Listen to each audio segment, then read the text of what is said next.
All right, appreciate everybody coming out. Fantastic week. It's probably other than opening weekend, my favorite week of the year in college football, rivalry week. It's one of the many things that makes this sport special. So love everything about this weekend that we have coming up. Before we go forward, certainly just want to thank our fans again for not just the amazing environment, atmosphere, Saturday night, but what they created all season as well to sell out every single Saturday home game. I watch a lot of, I shouldn't say a lot because I'm busy, but when I'm able to, I watch as much college football as I can, and I see a lot of empty seats in stadiums. I see a lot of teams that do a pregame walk that have very few people at it, and every single game, that Gamecock walk that we did was unreal. Every single game, the atmosphere out there in that stadium was awesome, and certainly just want Gamecock Nation to know that we don't take them for granted, because I realize it's not like this everywhere, and what we have here is very, very special. And Saturday night was very, very special. I was able to watch the TV copy after the game, of the game, and it was a 3-hour, I shouldn't say 3-hour, college football games are way too long now, but 4-hour just infomercial on all things Gamecock athletics, Gamecock football, Columbia, Williams-Brice, University of South Carolina, the state of South Carolina. So that was a awesome showing Saturday night by our fans. Also, just want to send my thoughts to Hendon Hooker. Hate to hear about his injury. What a fantastic young man, fantastic player he is. Got a chance to visit with him before the game a little bit, and certainly pulling for him, and know he'll be back better and stronger than ever, and his best football is still in front of him. Also, injury-wise, we're in good shape. Marshawn and CBS both were out there at practice today. Hopefully, when we come in tomorrow morning, they will have responded well to what they did in practice today and feel good. That was part of the issue a couple weeks ago, was Marshawn practice and just didn't respond the way we wanted him to, or he wanted to, the next day. And so we're optimistic that he'll feel great tomorrow morning. But when we came in on Sunday, he told me he was playing this week. He and CBS both did. So hopefully they'll continue to trend down in the right direction, because I know they both want to play, and we're going to need them. It's a fantastic team that we're playing on Saturday, that you could argue they're playing their best football down the stretch. I think if you look at them year after year, they just continue to get better as the season goes. Another 10-win season for them, another opportunity to win an ACC championship, and that's not easy to do. I mean, I know everybody just thinks you're just supposed to just roll the balls out and you're supposed to win every Saturday. When they get everyone's best shot every single week in that league because of what they've done, and to be sitting there with 10 wins again is remarkable, and an opportunity to win another conference championship. They're extremely talented, as you know. They're extremely well coached, as you know. Offensively, they're playing really good football here, especially last week. You could argue was their best game. They're protecting the football. They ran the quarterback a little bit more last week. Shipley at running back's a heck of a player. They got dynamic receivers, veteran offensive line. Defensively, their front seven is probably the best we faced all season. Their group of defensive line and linebackers, every single one of them will play in the NFL. So they're really, really good up front as well. And then they got weapons on special teams also in the return game. Shipley's back there returning kickoffs and is a threat back there also. So we've got to have a great week of preparation from our standpoint to give ourselves an opportunity to go play even better than what we did last Saturday, and our guys are excited about the challenge, excited about the opportunity. It's a great rivalry. I've been blessed to be a part of some of the iconic rivalries in college football during my coaching career, and this one's right there at the top, and excited for the 2022 chapter of that rivalry, and looking forward to getting up there on Saturday. It's a normal week for us. We practice in the mornings anyway, so we really don't have to get much out of our routine from a Thanksgiving standpoint. We practice today, we'll practice tomorrow, we'll practice Thursday morning. Usually on Thursdays we're done at 11:30 and off the field, and it'll be no different this week. So luckily we don't have to change our routine. It's the same routine, and then usually on Thursdays after practice, we don't see the guys again until Friday morning, because we don't have anything with them in the afternoon, and this will be the same case. So they'll be able to, if they live close by, be able to get away and and go eat with their families. If not, some of them are coming over to coaches' homes and things like that, and then we'll be back over on Friday morning to start our normal game weekend routine. So, questions? David's back. Welcome back, Dave. Appreciate it. You got it, man. Shane, not outside of coaching in it for 4 years, growing up in the state, being from Charleston, what are your first memories of the USC-Clemson rivalry? Any plays or games that stand out to you? No, I certainly always watched it before I even came back to South Carolina to coach, just from having ties in this state and following South Carolina and Clemson both growing up, and then you get into it when you come here as an assistant coach, and you realize how heated and passionate this rivalry is. I had some great moments when I was here as an assistant coach. Had some not great moments as an assistant coach. Certainly had a not so great moment in my first one as a head coach, last year as well. But the thing that stands out is just the passion. 365 days a year. Spencer and I were talking about this rivalry compared to like OU Texas and Bedlam and things like that. So I was trying to give him a little bit of a synopsis of this one as well. And there's been some great players, great coaches, great teams, and this is right up there at the top of all the ones that I've been a part of. Yeah, Coach. Obviously, Saturday was an explosive game, just offensively. Some of the players went here a second ago talking about, I guess, moving on to Clemson week. Just what are some ways, from your perspective, like what are some practical ways that you, I guess, tune out the noise from a 63-point outing and move that into, I guess, another week against a, top whatever team? Yeah, quit talking about it. Honestly, I mean, I love Justin King and what they do, but I told him no more Tennessee videos. Like, you're amazing and brilliant at what you do, but I told him after the game on Saturday night, get it all out Sunday, Monday, because once the players come back in here on Tuesday, it's full speed ahead on the next opponent.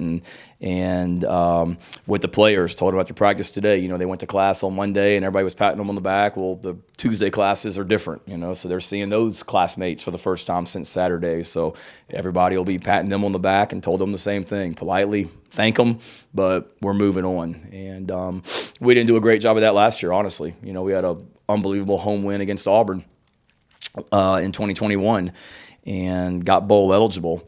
Played these guys 7 days later, and obviously we're not ready to perform like we needed to perform, and that's on me. And our guys are excited. Our guys certainly are very confident, but we know, and I told them today, like, there's a lot of reasons we played as well as we did last Saturday, but it started with our preparation during the week. So for us to have a chance to perform well on Saturday up there, we're going to have to prepare well during the week also. And it's easier said than done, because I've told you guys before, we get 4 hours a day with them in here, and they're out there the other 20 hours hearing how great they are as well. And certainly we want to build on what we did last week, but it's just moving on, and what we did last Saturday becomes even more special and even bigger if we were fortunate enough to win on Saturday. Then we can talk back, and Justin can tweet out all kinds of videos from Saturday night, and hopefully this Saturday as well. Just, we're on probation right now. No more Tennessee tweeting. Shane, I know you're a keen observer of college football. Do you see any similarities between Spencer and DJ Uiagalelei in terms of hype, adversity, and then bouncing back? Absolutely. Two guys that were very highly recruited, and rightfully so, coming out of high school. That kind of goes back, Gene, to what I've said before. When you're the head coach, offensive coordinator, quarterback, like, when things don't go well, you get the brunt of the criticism. And I think we all know when you sign up to be in those positions, that's part of it. But people criticize DJ, and all he's done is won 10 games. And I guess they had a bad night at Notre Dame, but if I'm not mistaken, they're averaging like 30-plus points a game. And they're one of the top 25 scoring offenses in the country right now, I think. So I'm sure he would tell you there's things that he can do better as well. But he's a guy, I don't know him, but just watching him on television and seeing interviews, he stays, very poised, doesn't get too high or too low. That is Spencer. He's got great confidence in his ability. That is Spencer. And they're both coming off really really good games, So Spencer's been fantastic. He was fantastic on the field Saturday night, but Spencer's been fantastic off the field since the day he got here. And I would imagine it's the same for DJ and the way that he is in their program also. Shane, you mentioned being aggressive on fourth downs after the game. I think you're on pace for your second best fourth down efficiency over the last 9 years. Really? And, yeah. What do we have to do to be the?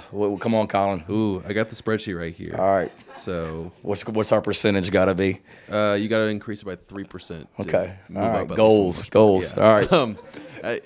I guess when you decide whether or not to do that, what goes into making the decision to go for it on fourth down? Is it gut feel? Is it game plan? And is that something that might carry over to the Clemson game this week? Yeah, it's probably more it's game plan and gut feel. Analytics have become so big in college football. Now you watch a lot of college football games. In a lot of those games, you'll see a guy standing next to the head coach with literally a binder, and he's walking down the sideline with him, honestly saying, the book says to go for it. The book says to punt. The book says to kick the field goal. The book says if you can get 2 yards here and it's 4th and 4 or less, go for it.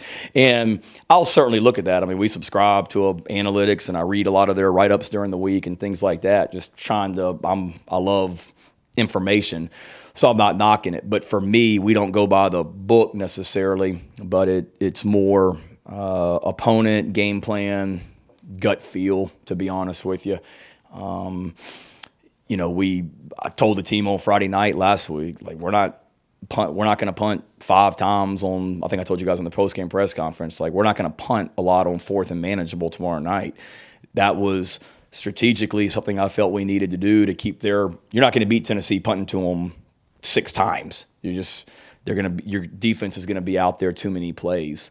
So we went for a 4th and 1 in minus territory early in the game. That was one of those kind of decided before the game. I'm not punting the ball on 4th and 1 tomorrow night. And we decided that during the week. We had a 4th and 1 and kind of down there in plus territory. We had a false start or a legal snap. We got bumped back. We had a 4th and 6. We went for it. That's the ball that he threw to Juice. Just another one. Field goals aren't going to beat Tennessee. We need to score touchdowns, and if we got it in a manageable situation, let's go for it. But a lot of that, too, is on 3rd down telling Sat, hey, I'm thinking about, unless we lose yardage here, we're going to go for it on 4th down. So he knows to make, by his call. And then a lot of it, honestly, is just kind of gut feel, how the game's going. I think every game is different as well, but we always want to be aggressive and attack. I got criticized last year in 2021 against Kentucky for not kicking field goals and going for 4th downs, and that didn't work out. So it's one of those, if it works out, great. If it doesn't, you're criticized. But Tennessee game specifically, Colin, it was more just I thought the risk of going forward on 4th down outweighed the negative of not getting it. So sorry for the long, drawn-out answer. But moral of the story, gut feel, game plan. All right, probably could have said that 5 minutes ago and been on to the next one. I know you want to stop talking about it, but what have the last couple of days looked like for you? What, was it like having your dad and your mom there then on Saturday night? And, have you been, getting bought drinks everywhere you go in the community? What has the response been like the last few days? The response has been fantastic. I'm not out in the community, unfortunately, during the season. I left late Saturday night, drove home, woke up early Sunday morning, drove to the office, left late Sunday night, drove home, came in Monday morning early, spent all day, drove home tonight. I will leave here and go to Backstreet's Grill tonight for Carolina Calls, but then I'll hop in the car and I'll drive right back over here at 6:30 to come back to work. So I wish I've been out in the community, but my wife told me she got a standing ovation at Pilates yesterday when she went to Pilates. I thought that was pretty cool, that they recognized her when she came in. My kids certainly had a great day at school on Monday, better than what they had probably last Monday. So it's been fantastic as well. So you're happy for, the people on the outside. And then just for me, I know how important Saturday night was to so many people, without a doubt, and they deserve it. That celebration, and it's been pretty cool. I mean, it took me 2 days, I feel like, to get through all the text messages that I had from people.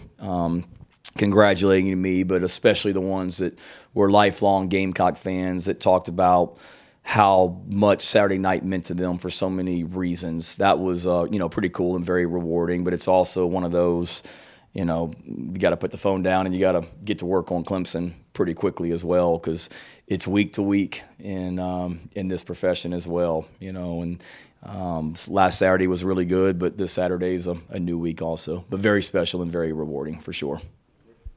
Shane, this is kind of related, but at the opposite end of the spectrum. Following your first Carolina Clemson game as head coach, is there an interaction with a fan, Carolina Clemson fan, in person, a social media that stands out to you, and one that captures the essence of what this rivalry is all about? Like my interactions with them since the game? Or it could be like in the days or the weeks after that game, recently after that game. No, not really. I mean, we immediately went out on the road recruiting, so we lost that game on Saturday last year, and on Monday I was in some high schools in Charleston, South Carolina, and certainly the people that work in the front office that wear orange were excited to see me, but for the wrong reasons for me as well. I mean, they were very certainly excited, about that. And then my point being, Rick, like you go into high schools and there's a bunch of Carolina people in there, there's a bunch of Clemson people in there, and I went into a high school in Charleston that Monday morning and spent the day down there, and you realize when you go in that high school, you got a lot of people that are sky high after what just happened on Saturday, and you got a lot of people that aren't sky high. So you really, it opens up your eyes how impactful this game is to so many people and what it means. So that really resonated with me. And then, probably just when you go to the Gamecock Club events and things like that during the springtime and summertime, you are reminded how important this game is to so many people also. Hey, Shane, sorry to ask you about Saturday night again. I'll be a part of the problem here. We're good. When obviously Carolina fans are ecstatic about Saturday, but they're also like, what in the heck happened? I mean, this was so different than some of the offenses that we've seen this season. Can you, after watching the tape from Saturday, what were some of the biggest differences between Saturday and some of the games that you guys struggled? I know it's simple, but we played really well. I mean, it wasn't like we just reinvented the offense and changed things. I mean, we certainly tweaked things. I would say that schematically, like the calls that we went into the game with, not just on offense, but defense also, was probably the smallest that it's been.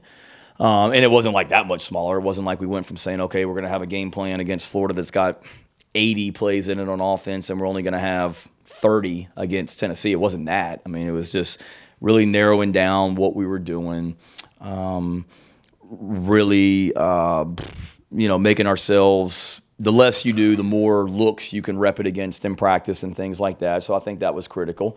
And then I think our guys Spencer played really, really, really, really well and made some just big-time throws.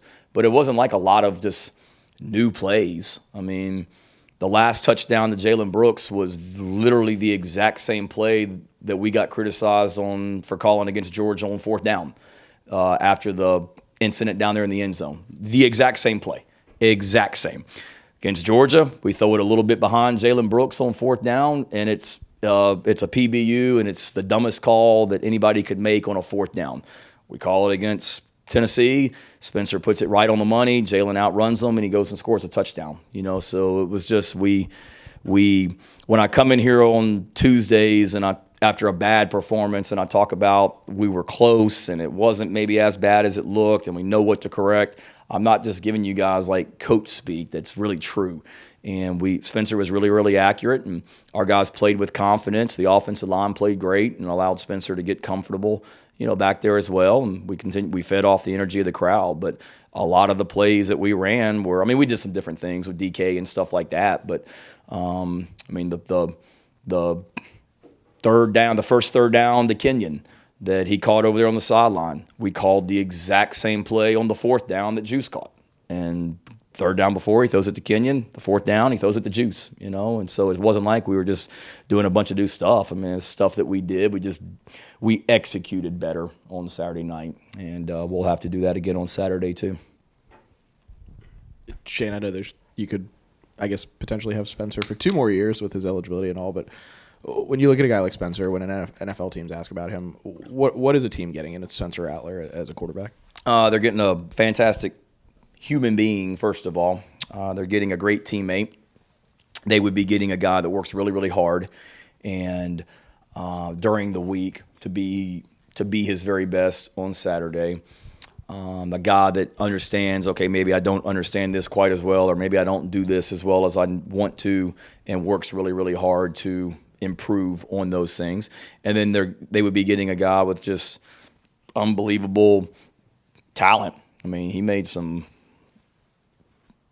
I don't even know what the word is, amazing throws on Saturday night. He really did. That you go back and watch the tape and you're even more amazed by it. So he's got great talent, and those NFL teams, see that. And, certainly, I don't know when it'll be, but when he chooses to go on to the next level, he's got a great football future in front of him. Shane, a couple of quick ones. You told us last year your son was a big Dabo fan. Didn't know whether another year had kind of lessened his, fandom there, being ingrained in this rivalry thing. And 2, just Clemson hasn't allowed a lot of rushing yards. Notre Dame gained some yards on them. But how essential is it going to be to make sure that you guys get some push on the ground against that front 4 to kind of loosen things up? Yeah. I think there's still a good, healthy respect for Dabo, but my son doesn't like to lose. So he liked Dabo a lot better before we got beat last year as well. And Dabo was very, very good to him after the game, or before the game. Dabo, asks about him when we talk or when I see him. So there's certainly a respect level, but my son's probably, other than my youngest daughter, probably the most competitive person in that household. So he's excited for Saturday. Brandon Streeter and I have known each other since high school, and Brandon was actually in Columbia recruiting in May and actually came by the house for about 30 minutes in the springtime just to say hello, and Hunter wanted nothing to do with him. So I think he realized pretty quick what this rivalry's about. So there's a healthy respect, but the love fest, I think, isn't what it was. And then our run game against their defense, huge. I mean, all the things that we talked about last week with Spencer. Well, Clemson's not going to they're going to do their best to not let Spencer have time and get comfortable back there. And with their defensive line and the athleticism they have at linebacker, they're really, really good. And I use the word disruptive about Tennessee's defense, and they are, but these guys are like a different level. So we've got to do a great job of being able to help Spencer, and the number one way to do that is to be able to find the way to run the ball, some as well. But it's easier said than done, against them, because they're really, really talented and really well coached. Coach, when looking at Clemson's offense, it seems like that a big part of their game plan is finding ways to get Will Shipley the football. What is going to be the biggest challenge in trying to slow him down on Saturday afternoon? He's a great player. He's fast. He's instinctive. He's tough. He's got great vision. He runs really, really, really hard downhill. They hand him the ball, and there's no dancing around. I mean, he is downhill. So we've got to do a great job of stopping the run. It takes all 11. It's not just your defensive line and your linebacker. It takes everybody on defense to be able to do that. And then you're right. I mean, they want to get the ball to him in a lot of different ways, whether it be, swing screens or handing the ball off or whatever it might be. So we got to be aware of where he is at all times in the run game and pass game. But certainly it starts with stopping the run. But then they've got weapons outside of Will as well that they can get to also that we've got to be cognizant of. Do you have any favorite memories of coaching in Death Valley when you were here for your first stint? And then what kind of characteristics does this team need to have to play well in that environment? Favorite memory. So I was here 7, 8, 9, and 10. 8 was not a good one because that was the game we lost when Dabo got the job after the game. So happy for him, but that wasn't a good day for us. Certainly 2010. We went up there, and that was Antonio Allen returned an interception for a touchdown. We brought like our edge pressure, and I think he peeled with the back and intercepted it, took it back for a touchdown, made some plays on special teams, and that was a really cool night because we had already clinched. We knew we were going to play in the SEC championship the next week, and you still, even though you're going to Atlanta, you still want to beat your rival. So to be able to go up there that night and beat them in pretty good fashion was definitely a really, really good memory up there that night for sure. And what was the second part? Characteristics. To me, it's mental toughness for sure. I mean, I know it's going to be a rocking environment in there on Saturday afternoon, and we're going to have to handle it better than what we did last time on the road. Gene asked me that question Saturday night, and he's right. I mean, we laid an egg 2 weeks ago down in Gainesville, and we can't be that team Saturday. It's going to be a great environment, senior day for them. I mean, rivalry games are emotional already. You got two good teams going at it. They're trying to keep their playoff hopes alive. We're trying to get our 8th win. So there's a lot that both teams are playing for, and we've got to do a great job of being just mentally tough and making sure that we understand that, talking during the week and wanting it really, really bad and all that isn't going to get it done. Like preparing the right way during the week and then just going and playing well on Saturday night or Saturday afternoon will be huge. How similar are DJU and KJ Jefferson from earlier this season, and what kind of lessons can y'all take from that game, if any, since it's been so long? Yeah, I think very, very similar. I mean, certainly if you're Clemson with DJ's size at the quarterback position and his ability to run it and throw it. I mean, they ran him a bunch last week against Miami, so they want to run the quarterback, and then he's got arm talent as well. I mean, they'd be crazy to not study everything that Florida did to us 2 weeks ago, and they'd be crazy to not watch what Arkansas and KJ Jefferson did as well. And we've got to play a lot better. I mean, we did not perform well enough at all in those games, and we have to be better. We know that, and there's a lot of similarities. Big, athletic quarterbacks that can hurt you with their feet, but then also hurt you with their arm. Spencer was in here earlier, and we said that maybe there were things they could do better on offense, and he kind of joked that he just said that. But as a coach, when you score on 9 out of 10 drives, what do you look for, kind of looking back, trying to actually find a way to improve on that? How do you even go about it? Yeah, I mean, you dissect every single play, and on every single play, there's something somebody could be better at. And, I go back to probably just technique and fundamentals, being an old tight ends coach. We on the 4th and 1 that we handed the ball to Jaheim early in the game. I see we don't take great footwork at the tight end position, and we get beat inside a little bit, and Jaheim just kind of was strong enough to run through the guy. Well, if we do that this week, Murphy and KJ Henry are going to hit us in the backfield, on that. So just being able to just dive in. It's nothing probably glaring when you play as well as we did, but to me it's more just the technique and the fundamental part of it as well. Not having, we had too many penalties. We did, and we had some pre-snap penalties for a couple illegal snaps that whatever happened there. We can't have that Saturday. Obviously, it's going to be really loud Saturdays. So we've got to be more efficient, and we went from being through, we played 11 games through 9 games. I think we were like the 5th least penalized team in the SEC. And just in the last 2 games alone, we went from like 5th to near the bottom, and that's not like us. We're a disciplined football team. We need to clean up penalties, and a lot of those were offensive things as well, and just getting back to playing smart football, technique, fundamentals. Typically early December is heavy on recruiting and you guys going out on the road, but I guess now you have the transfer portal window opening. How have you guys tried to balance, doing the typical recruiting stuff and maybe having to recruit a little bit with your own team and monitor who's coming into the portal? And all Yeah, it's it'll certainly. This is years unlike any other. One, because of the portal window opening up. I mean, it's already opened up for FCS schools, so you see guys from some of the FCS schools that are in the portal now because their window open.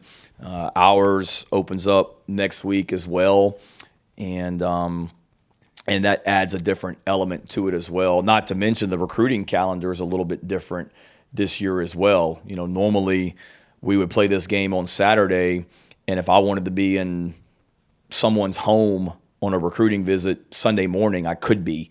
Well, the calendar is different this year. We can't go out on the road until a week from Friday, so we'll play the game Saturday, and then we'll be here in the office Sunday, Monday, Tuesday, Wednesday, Thursday with our own team, having, conversations and getting ready for what's next and things like that, which is a little bit different also, so just kind of planning wise, how we want to set stuff up and what we'll be doing during that time.